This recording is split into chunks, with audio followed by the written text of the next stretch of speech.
Mission বসুন্ধৰা 3.0 সন্দৰ্ভত ৰাজহ মন্ত্ৰী কেশৱ মহন্তৰ সংবাদমেল। অসমত বৰ্তমান মিছন বসুন্ধৰা 3.0 আবেদনৰ কাম চলি আছে। মিছন বসুন্ধৰা 3.0 ৰাজহুৱা অনুষ্ঠানৰ ক্ষেত্ৰত বিশেষ শিথিলতা অনা হৈছে।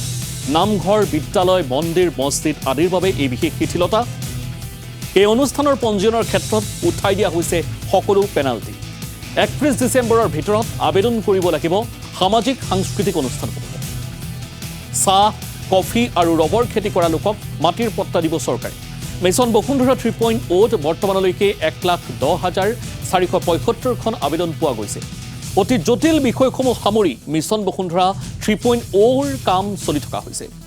মিছন বসুন্ধৰা 3.0 কাম শেষ হ'লে আৰম্ভ হ'ব 4.0 আৰু মিছন বসুন্ধৰা 4.0ত চৰ চাপৰি অঞ্চলৰ কথা চিন্তা চৰ্চা কৰা হৈছে। দালালিৰ বিৰুদ্ধে অধিক কঠোৰ হ'ব ৰাজ্য চৰকাৰ। বসুন্ধৰা 1, তাৰপিছতে বসুন্ধৰা 2, তাৰপিছতে বৰ্তমান এতিয়া বসুন্ধৰা 3। এই আবেদনসমূহ আমি দেখিছোঁ কিছু অলপ স্থবিৰ হৈছে।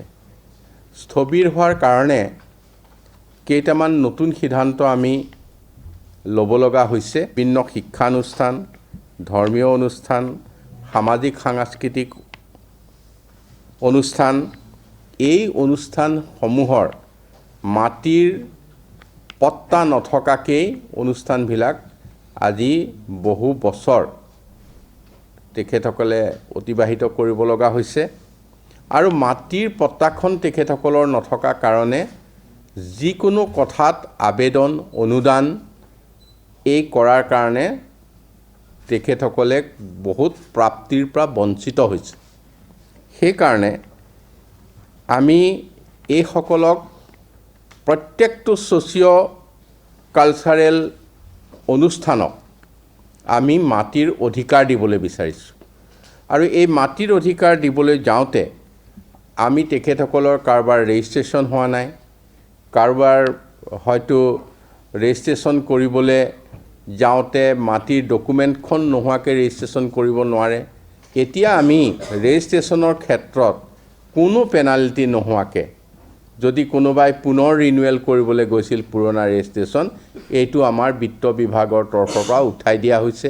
দখলী স্বত্ব থকা ৰায়তক মালিকী স্বত্ব প্ৰদান গ্ৰাম্যাঞ্চলত এই বিষয়টো আমি এৰি দিছোঁ। তেওঁলোকে এতিয়াও আবেদন কৰিব পাৰিব।